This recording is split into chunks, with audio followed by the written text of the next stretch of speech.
بسم الله الرحمن الرحيم.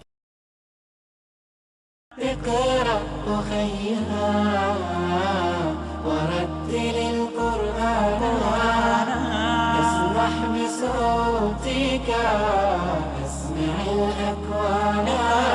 اقرأ كلام الله داوي نفوسنا لنحس في أعماقنا الإيمان.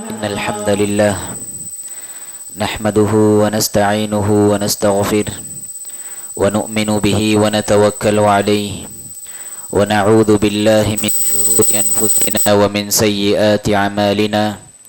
من يهده الله فلا مضل له ومن يضلل فلا هادي له وأشهد أن لا إله إلا الله وحده لا شريك له وأشهد أن محمدا عبده ورسوله. أما بعد فإن أحسن الكلام كلام الله وخير الهدى هدى محمد صلى الله عليه وسلم وشر الأمور محدثاتها وكل محدثة بدعة وكل بدعة ضلالة وكل ضلالة في النار. أعوذ بالله من الشيطان الرجيم من همزه ونفخه ونفثه. بسم الله الرحمن الرحيم.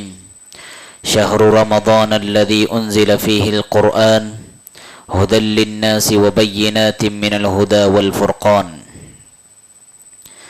ملت اسلامیہ کے بزرگوں، نوجوان ساتھیوں، پیارے بچوں، پردہ نشین ماؤں اور بہنوں، تمام قسم کی تعریفات اللہ وحدہ لا شریک خالق کائنات مالک ارض و سما کے لیے ہے کہ جس نے ہماری زندگی میں اور ایک مرتبہ رمضان المبارک کی سعادتیں نصیب فرمائی. لاکھوں کروڑوں درود و سلام کا نزول ہو پیارے نبی صلی اللہ علیہ وسلم کی ذات گرامی پر کہ آپ صلی اللہ علیہ وسلم نے رب کے دی ہوئی تعلیمات، رب کے دیے ہوئے پیغامات اور رب کے دیے ہوئے احکامات کو رب کے بندوں تک کما حقہ پہنچا دیا.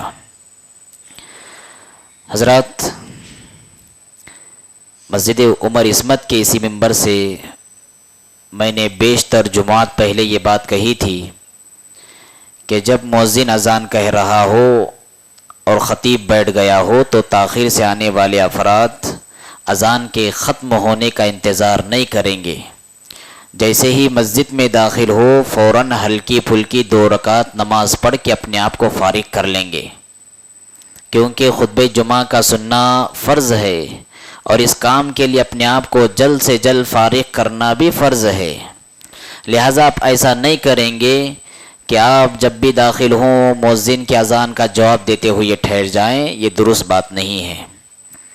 اور دوسری بات وہ یہ ہے کہ تاخیر سے آنے والے افراد لوگوں کو ہٹا کر درمیان میں گھس رہے ہیں.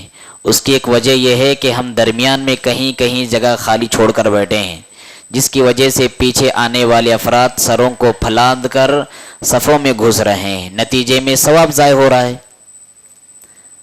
جمعے کے ثواب کے حقدار ہونے کے لیے کیا شرط ہے؟ اللہ کے رسول صلی اللہ علیہ وسلم نے کیا بات فرمائی؟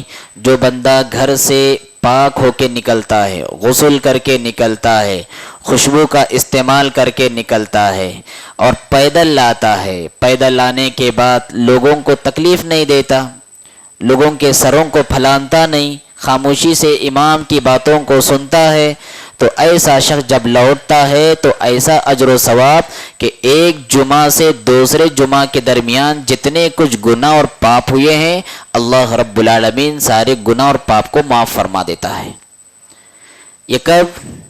جب یہ رولز ہم اپنائیں گے، یہ شرائط ہم پورے کریں گے. سروں کو پھلانتے ہوئے آنا، ادھر ادھر بیٹھنا اور جمعہ کی مناسبت کی خاص طور پر اس انداز میں بیٹھنا درست نہیں ہے. جہاں جگہ خالی ہے پہلے آپ وہاں بیٹھ جائیں تاکہ تاخیر سے آنے والے افراد آرام سے پیچھے جگہ انہیں مل جائے اور بیٹھ جائیں. حضرات، اللہ کا لاکھ شکر و احسان ہے کہ اس نے ہماری زندگی میں اور ایک مرتبہ رمضان المبارک کی سعادتیں نصیب فرمائیں. ورنہ کتنے لوگ ہیں جن کو ہم نے اپنے کاندھوں پر سوار کر کے زیر زمین دفن کر دیا. کتنے لوگ ایسے ہیں جو رمضان المبارک تو ان کی زندگی میں آیا لیکن وہ روزہ رکھنے کی طاقت نہیں رکھتے. کتنے لوگ ایسے ہیں جو مجبور ہے، مقہور ہے، معذور ہیں.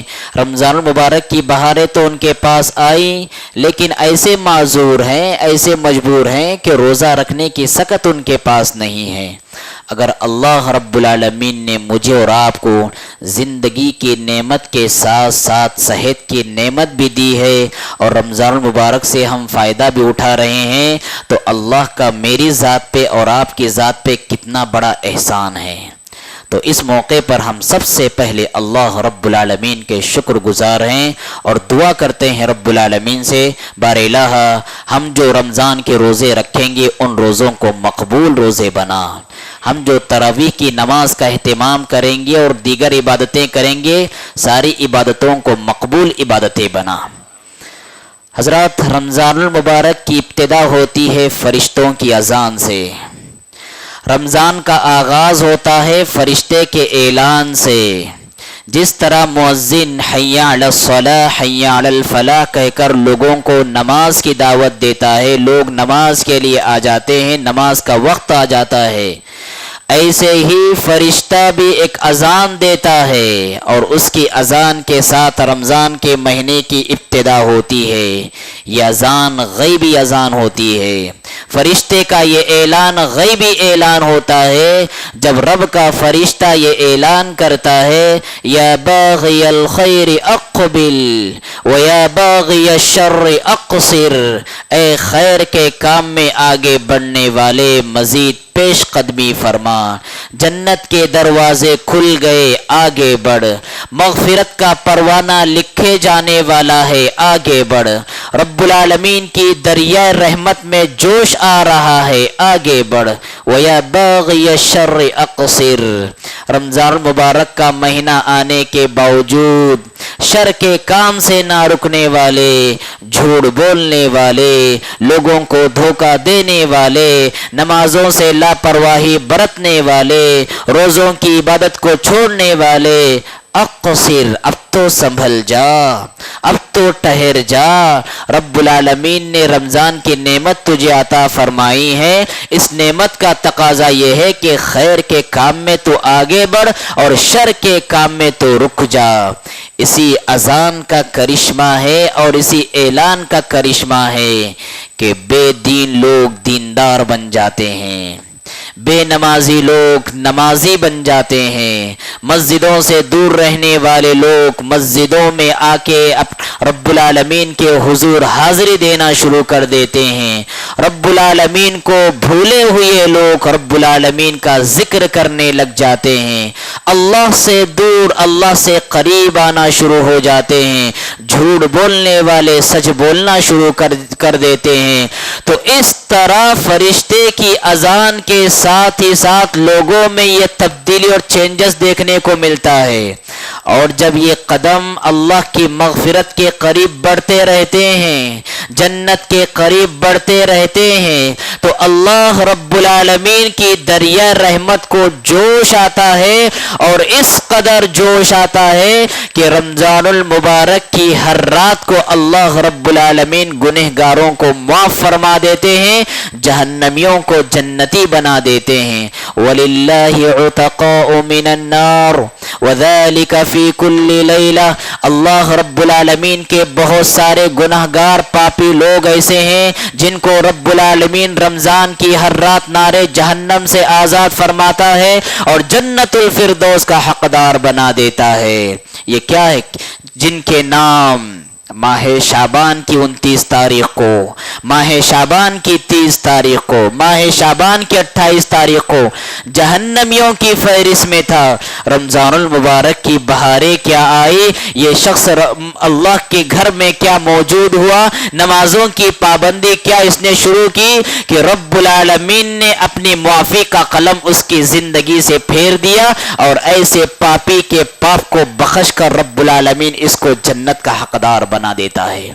وَلِلَّهِ عُتَقَاءُ مِنَ النَّارِ وَذَلِكَ فِي كُلِّ لَيْلَةٍ، رمضان کی ہر رات اللہ رب العالمین گنہگاروں کو معاف فرما دیتے ہیں اور جنت کا حقدار انہیں بنا دیتے ہیں۔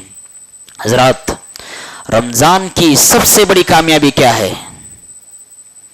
رمضان کا سب سے بڑا انعام کیا ہے؟ رمضان کی سب سے بڑی کامیابی اور رمضان کا سب سے بڑا انعام اگر کوئی ہے تو اللہ رب العالمین کی مغفرت کا حقدار ہونا ہے، اللہ کی بخشش کا حقدار ہونا، اللہ کی مغفرت کا حقدار ہونا، اللہ کی رحمت کا حقدار ہونا، اللہ کی بھڑکائی ہوئی جہنم سے بچ جانا، اللہ کی سجائی ہوئی جنت میں داخل ہو جانا، یہ سب سے بڑی کامیابی اور سب سے بڑا انعام ہے اور اللہ کی طرف سے ملنے والا سب سے بڑا اعزاز ہے۔ ایک نمازی کی سب سے بڑی کامیابی یہ ہے کہ اللہ کی مغفرت کا وہ حقدار ہو جائے۔ ایک روزے دار کی سب سے بڑی کامیابی یہ ہے کہ اللہ کی مغفرت کا وہ حقدار ہو جائے۔ ایک ذکر کرنے والے کی سب سے بڑی کامیابی یہ ہے کہ اللہ کی مغفرت کا حقدار ہو جائے۔ قیام اللیل کرنے والے کی سب سے بڑی کامیابی یہ ہے کہ وہ اللہ رب العالمین کی سجائی ہوئی جنت میں داخل ہو جائے۔ اس سے بڑھ کر کوئی کامیابی نہیں ہے۔ یہی وجہ ہے ماں عائشہ صدیقہ رضی اللہ تعالیٰ عنہ نے پوچھا، اے اللہ کے رسول صلی اللہ علیہ وسلم، جب رمضان کا موسم آ جائے اور لیلۃ القدر آ جائے تو میں اللہ رب العالمین سے کیا مانگوں؟ رمضان المبارک اور لیلۃ القدر، یہ نازک گھڑی، یہ بابرکت گھڑی لیلۃ القدر کی، کیا مانگوں؟ ہزاروں امیدیں ہو سکتی ہیں، ہزاروں آرزویں ہو سکتی ہیں، ہزاروں تمنائیں ہو سکتی ہیں، ہزاروں ارمانیں ہو سکتی ہیں۔ اے پیارے نبی صلی اللہ علیہ وسلم، رمضان المبارک اور لیلۃ القدر کی اس بابرکت گھڑی میں رب العالمین سے مانگنے والی چیز کیا ہے؟ اللہ کے رسول صلی اللہ علیہ وسلم نے ارشاد فرمایا، ہزاروں امیدیں ہو سکتی ہیں، ہزاروں ارمانیں ہو سکتی ہیں۔ اے عائشہ، ان ہزاروں امیدیں اور تمناؤں کے درمیان سے اگر مانگنے کی کوئی چیز ہے تو وہ رب العالمین کی مغفرت ہے، وہ رب العالمین کی بخشش ہے کہ تم لیلۃ القدر میں اس دعا کا اہتمام کرو، اللہم انک عفو تحب العفو فاعف عنی۔ اے اللہ، تو عفو ہے، تو معاف کرنے والا ہے، تو حب العفو، معافی کو پسند کرتا ہے، فاعف عنی، لہذا مجھے معاف فرما، میری مغفرت فرما۔ کتنی دعائیں ہو سکتی تھی، کتنی التجائیں ہو سکتی تھی، اللہ سے کتنے مناجات نہیں ہو سکتے تھے، لیکن اللہ کے رسول صلی اللہ علیہ وسلم نے اس نازک موقع پر اور اس بابرکت گھڑی میں جس دعا کے اہتمام کی تلقین فرمائی وہ رب العالمین کی مغفرت اور رب العالمین کے فضل پر مشتمل ہے۔ اللہم انک عفو تحب العفو فاعف عنی۔ یہی وجہ ہے کہ ہم دیکھتے ہیں کہ اللہ رب العالمین نے قدم قدم پر رب العالمین نے ماہ رمضان میں مغفرت کے دستیو سامان تیار کر رکھے ہیں۔ ہم روزہ رکھتے ہیں، اللہ کے رسول کیا فرماتے ہیں، من صام رمضان ایمانا واحتسابا غفر له ما تقدم من ذنبه، جو انسان ایمان اور اجر کی امید کے ساتھ روزہ رکھے اس کے سابقہ سارے گناہوں کی مغفرت ہو جاتی ہے۔ یہاں دو باتوں کو آپ یاد رکھیں، ایمان اور اجر کی امید ہر بندگی کے لیے بنیادی شرط ہے۔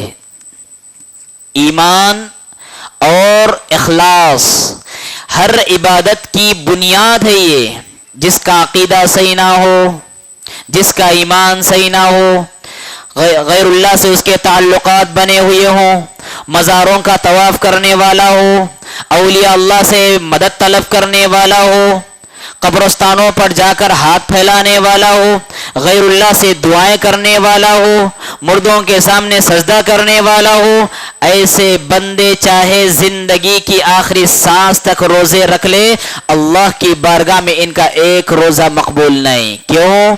روزے کے لیے شرط اللہ کے رسول صلی اللہ علیہ وسلم نے یہ بتلائی ہے، ایماناً، ایمان ہو اس کی زندگی میں، صحیح عقیدہ ہو اس کی زندگی میں، توحید ہو اس کی زندگی میں.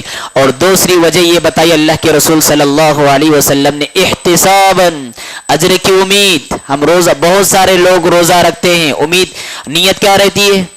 روزہ رکھیں گے شوگر لیول پہ رہے گا، روزہ رکھیں گے موٹاپا کم ہو جائے گا، روزہ رکھیں گے بیماریاں دور ہو جائیں گی، روزہ رکھیں گے فلاں فلاں چیزیں ہو جائیں گی. آپ کو اس کے اجر کا ثواب نہیں ملتا. کیوں؟ اس لیے کہ آپ نے ڈائٹنگ کی نیت کی ہے، آپ نے پرہیز کی نیت کی ہے، آپ نے علاج کی نیت کی ہے، آپ نے ٹریٹمنٹ کی نیت کی ہے. یہاں پر آپ کو جو نیت کرنا ہے، اللہ کے رسول صلی اللہ علیہ وسلم نے فرمایا کہ اللہ رب العالمین اس روزے کی بندگی کی وجہ سے مجھے اجر و ثواب سے نوازے گا، نار جہنم سے محفوظ رکھے گا اور جنت کا حقدار بنائے گا. یہ امید ہونا چاہیے، تبھی جا کے ایک روزے دار کو اس کے روزے کا مکمل ثواب ملے گا. الغرض من صام رمضان ایمانا واحتسابا غفر له ما تقدم من ذنبه. جو بندہ ایمان اور اجر کی امید کے ساتھ روزہ رکھتا ہے اس کی زندگی کے پچھلے گناہ معاف ہو جاتے ہیں. من قام رمضان ایمانا واحتسابا غفر له ما تقدم من ذنبه. ہم قیام اللیل کا اہتمام کرتے ہیں، تراویح کی نماز پڑھتے ہیں. اللہ کے رسول صلی اللہ علیہ وسلم فرماتے ہیں ایمان اور اجر کی امید کے ساتھ جو تراویح کی نماز کا اہتمام کرتا ہے اس کی مغفرت ہو جاتی ہے. ہم لیلۃ القدر میں داخل ہوتے ہیں، لیلۃ القدر میں جاگتے ہیں، عبادت کرتے ہیں. اللہ کے رسول صلی اللہ علیہ وسلم فرماتے ہیں من قام لیلۃ القدر ایمانا واحتسابا غفر له ما تقدم من ذنبه. جو لیلۃ القدر میں عبادت کو انجام دیتا ہے ایمان اور اجر کی امید کے ساتھ، ایسے انسان کی زندگی کے پچھلے گناہوں کو رب العالمین معاف فرما دیتا ہے. کیا بات معلوم ہوئی؟ ایک انسان کی سب سے بڑی کامیابی یہ ہے کہ اللہ کی مغفرت کا وہ حقدار ہو جائے. اور سبحان اللہ، مغفرت اتنی بڑی چیز ہے اور مغفرت اتنی اعلیٰ چیز ہے.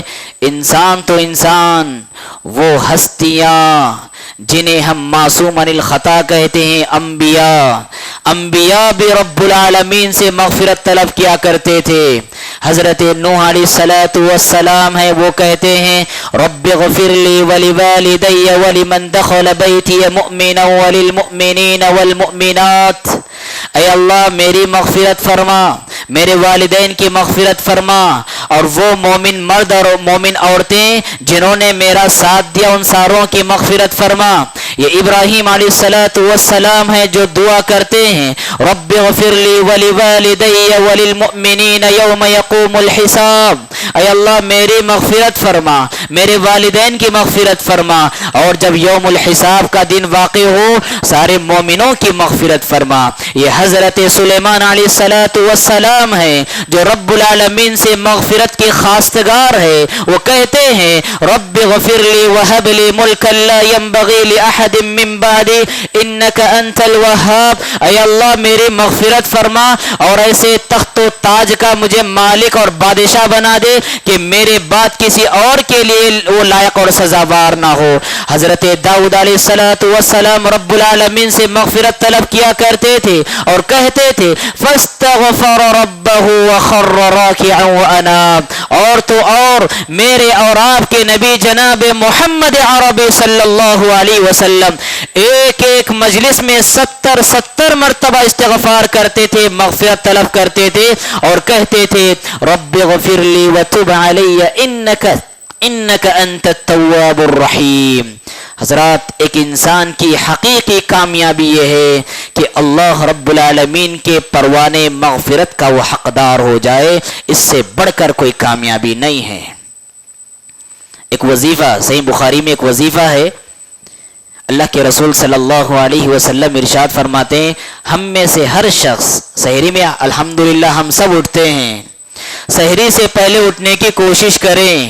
اللہ کے رسول صلی اللہ علیہ وسلم فرماتے ہیں کہ جس بندے کی نیند بیدار ہو جائے، رات میں وہ سو رہا تھا پھر بیدار ہو جائے، وہ جاگ جائے اور جاگنے کے فوری بعد اگر وہ یہ وظیفہ کرتا ہے لا الہ الا اللہ وحدہ لا شریک لہ لہ الملک ولہ الحمد وہو علی کل شیء قدیر الحمد للہ سبحان اللہ ولا الہ الا اللہ واللہ اکبر ولا حول ولا قوة الا باللہ ثم قال اللہم اغفر لی. اللہ کے رسول صلی اللہ علیہ وسلم فرماتے ہیں جو اتنا ذکر کر لے اس کے بعد جو وہ دعا کرتا ہے رب العالمین اس کی دعا کو قبول کر کے رہتا ہے. کتنے لوگ بیماریوں میں پریشان ہیں, کتنے لوگ قرض کے بوجھ تلے دبے ہوئے ہیں, کتنے لوگ شادی نہ ہونے کا رونا روتے ہیں, کتنے لوگ بے روزگاری کا شکوہ کرتے ہیں, کتنے لوگ ڈپریشنوں کے زد میں ہیں, کتنے لوگ ٹینشنوں کے سائے میں زندگی گزار رہے ہیں, کتنے لوگ امن اور چین کی سکون کی زندگی سے محروم ہیں. اگر آپ یہ ذکر کر لے جب بھی آپ سحری کے لیے اٹھتے ہیں آپ کی زبان پر یہ ذکر ہوتا ہے اور اس کے بعد جو بھی آپ دعا کرتے ہیں رب العالمین آپ کی دعا کو قبول فرماتا ہے. کیا ذکر ہے؟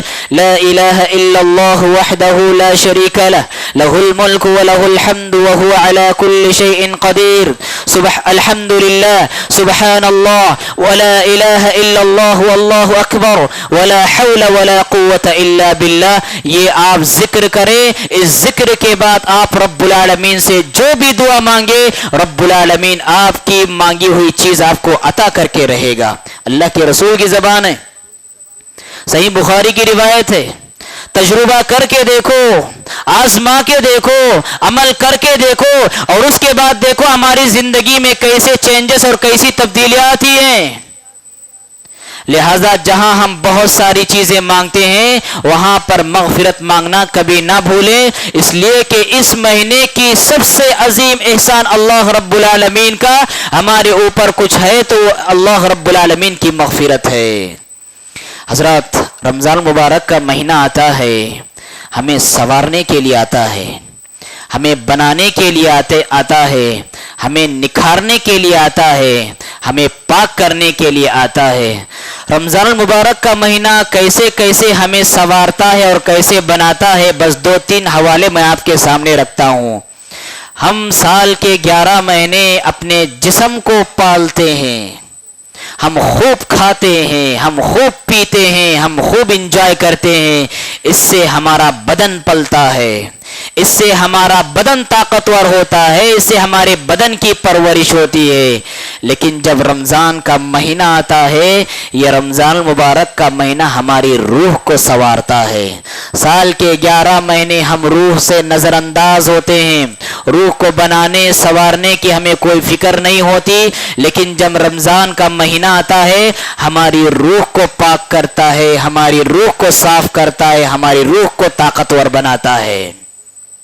اور روح طاقتور کیسے بنتی ہے؟ روح طاقتور کیسے بنتی ہے؟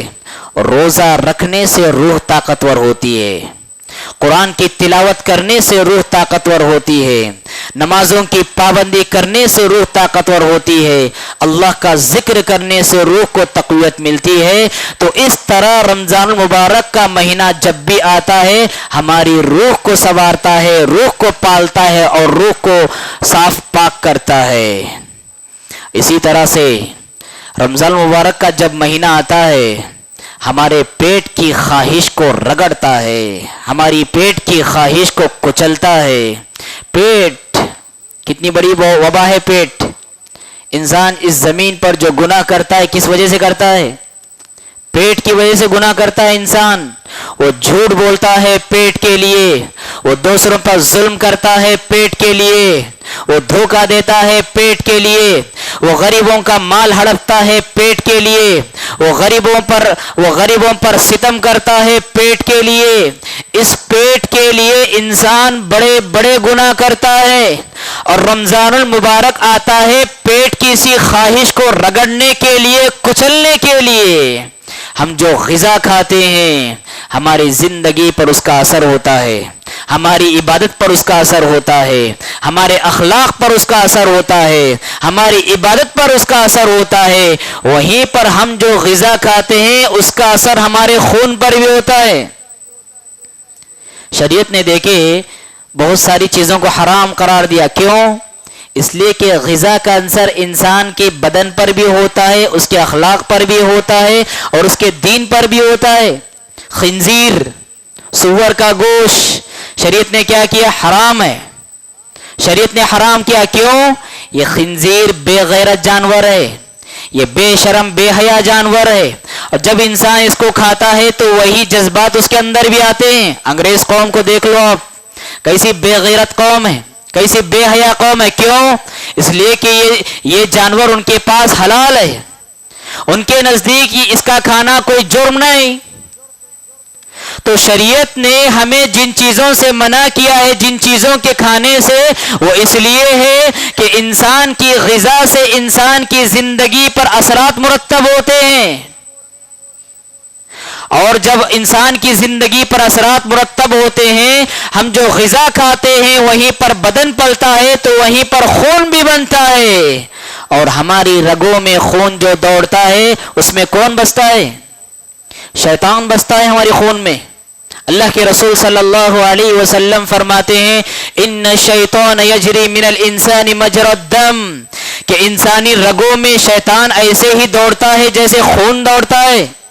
تو جب ہم روزہ رکھتے ہیں تو ہماری رگیں سکڑتی ہیں، جب رگیں سکڑتی ہیں تو شیطان کا بسیرا مشکل ہو جاتا ہے، اور جب شیطان کا بسیرا مشکل ہو جاتا ہے تو شیطان کمزور پڑتا ہے، اور جب شیطان کمزور پڑتا ہے تو عبادتوں میں ہمارا شوق بڑھتا ہے، گناہ کی طرف سے انسان کا دل اچاٹ جاتا ہے. تو رمضان المبارک کا جو مہینہ آتا ہے ہماری پیٹ کی خواہش کو اس طرح رگڑتا ہے، کچلتا ہے، اور انسان کو صبر کا درس دیتا ہے، صبر کا پیغام دیتا ہے. اے انسان، اگر بھوکا ہے، پیاسا ہے تو صبر کر، لیکن دوسروں پر ظلم نہ کر. رمضان المبارک کا یہ پیغام ہے. اسی طرح سے رمضان المبارک جب آتا ہے تو ہمیں ایک اہم تعلیم ضرور دیتا ہے. وہ کون سی تعلیم ہے؟ وہ اخلاص کی تعلیم ہے، وہ للہیت کی تعلیم ہے، وہ خلوص کی تعلیم ہے. ہم روزہ رکھتے ہیں، سبحان اللہ، ہم بند کمرے میں ہم بند ہیں، کوئی دیکھنے والا نہیں، کوئی سننے والا نہیں، اور طرح طرح کی غذائیں ہمارے سامنے ہوتی ہیں، لیکن پھر بھی ہمارا ہاتھ ان کو کھانے کے لیے آگے نہیں بڑھتا. ٹھنڈا مشروب، ٹھنڈا پانی ہمارے سامنے ہوتا ہے، لیکن پھر بھی پینے کے لیے ہاتھ آگے نہیں بڑھتا. کیوں نہیں بڑھتا؟ اس لیے کہ ایک احساس ہمارے پاس ہوتا ہے، اور وہ احساس یہ ہے کہ کوئی دیکھے نہ دیکھے اللہ تو دیکھ رہا ہے. یہ کیا ہے؟ یہ رمضان المبارک کا مہینہ ہماری اس انداز میں تربیت کر رہا ہے کہ زندگی کے اس میدان میں جہاں پر تمہارے اندر یہ احساس پیدا ہوا ہو تو زندگی کے اور میدان میں اپنے اندر احساس پیدا کرو. کاروبار میں بیٹھے ہوئے ہو تو اس احساس کو پیدا کرو کہ اللہ دیکھ رہا ہے.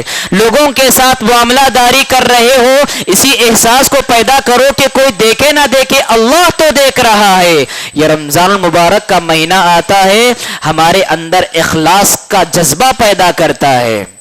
اور حضرات یاد رکھیں، جو عبادت اخلاص کے ساتھ نہ کی جائے، اللہ کی خوشی کے لیے نہ کی جائے، اللہ کی رضا حاصل کرنے کے لیے نہ کی جائے، ایسی عبادت عبادت نہیں، ایسی عبادت ہمیں جہنم میں لے جانے والی عبادت ہے. وہ جہاد انسان کو جہنم میں لے جائے گا جو جہاد کے ریاکاری کے جذبے سے کیا جائے. وہ نمازیں انسان کو جہنم میں لے جائے گی جو نمازیں کے انسان ریاکاری کے جذبے سے ادا کرے. وہ صدقہ انسان کو جہنم میں لے جائے گا جو صدقہ کے ریاکاری کے جذبے سے دیا گیا ہو. اس طرح وہ عمرہ انسان کو جہنم میں لے جائے گا جو عمرہ کے انسان ریاکاری کے جذبے سے ادا کرتا ہو. وہ حج انسان کو جہنمی بنائے گا جو حج کے انسان ریاکاری کے جذبے سے ادا کرتا ہو. ایسی ساری عبادتیں جو ریاکاری کے جذبے کے ساتھ کرتے ہیں، انسان ایسی عبادتیں اس کو نار جہنم سے بچانے کے بجائے نار جہنم کا حقدار بنا دیتی ہیں. اخلاص پیدا کرنا ضروری ہے، للہیت پیدا کرنے کی بہت ضروری ہے. آج یہ وبا عام ہے. ہم جب بچوں کو روزہ رکھاتے ہیں، معصوم بچوں کو اپنے، تو کیا کرتے ہیں؟ ہم ان کے گلے میں ہار پہناتے ہیں، ان کی فوٹو لیتے ہیں، پھر واٹس ایپ اور سوشل میڈیا پر شیئر کرتے ہیں. اسٹیٹس پر رکھتے ہیں، یا پھر بہت سارے نادان ایسے بھی ہیں جو کل کے آنے والے نیوز اخبار میں اس کی فوٹو چسپا کرتے ہیں اور کہتے ہیں کہ میرے منع نے پہلا روزہ رکھا۔ کیسی تربیت کر رہے ہیں، کیسی تربیت کر رہے ہیں ہم؟ بچپن ہی سے ریاکاری کی بیج ان کے دلوں میں بو رہے ہیں۔ ایک تو خود ریاکاری کا کام کر رہے ہیں، اور دوسرے ہمارے بچوں کی جو تربیت ہم کر رہے ہیں، ریاکاری کا جذبہ بچپن ہی سے ان کو ایسا سبق پڑھا رہے ہیں ہم۔ اور جب صدقہ و خیرات کرنے کی بات آتی ہے، راشن کٹس تقسیم کرنے والے جب کرتے ہیں تو اکثریت ایسی ہوتی ہے، ایک غریب ٹھہرا ہوا ہوتا ہے اور اس کے دائیں بائیں 5 بلکہ 10 لوگ ٹھہر جاتے ہیں اور اس کی فوٹو لی جاتی ہے اور اخبارات میں نشر کی جاتی ہے۔ کیا ہے یہ ریاکاری ہے، ریاکاری ہے یہ انسان کو نجات دلانے والا عمل نہیں، انسان کو ہلاکت میں ڈالنے والا عمل ہے۔ تو بہت ضروری ہے رمضان المبارک کا یہ جو مہینہ آتا ہے ہمیں اخلاص کا جام پلانے کے لیے آتا ہے، اخلاص کا سبق سکھانے کے لیے آتا ہے، اخلاص کا درس دینے کے لیے آتا ہے۔ حضرات انہی باتوں کے ساتھ میں اپنی بات کو ختم کرتا ہوں، دعا کرتا ہوں رب العالمین سے بار الہ آنے والی سعادتوں کو اور آنے والی گھڑیوں کو ہمیں ہمارے حق میں مبارک گھڑیاں بنا۔ بار الہ ہم سب کو جی جان سے عبادت کرنے کی توفیق عطا فرما، ہم سب کو مکمل مہینوں کے روزے رکھنے کی توفیق عطا فرما۔ بار الہ اس مہینے میں ہم جو دعائیں کریں گے ان دعاؤں کو تو قبول فرما، جو نمازیں پڑھیں گے ان نمازوں کو تو قبول فرما۔ بار الہ ہم سب کی اس ماہ میں مغفرت فرما، ہم سب کو نار جہنم سے آزاد فرما اور ہم سب کو جنت الفردوس کا حقدار بنا۔ اقول قولی ھذا واستغفر اللہ لی ولکم ولسائر المسلمین فاستغفروہ انہ هو الغفور الرحیم۔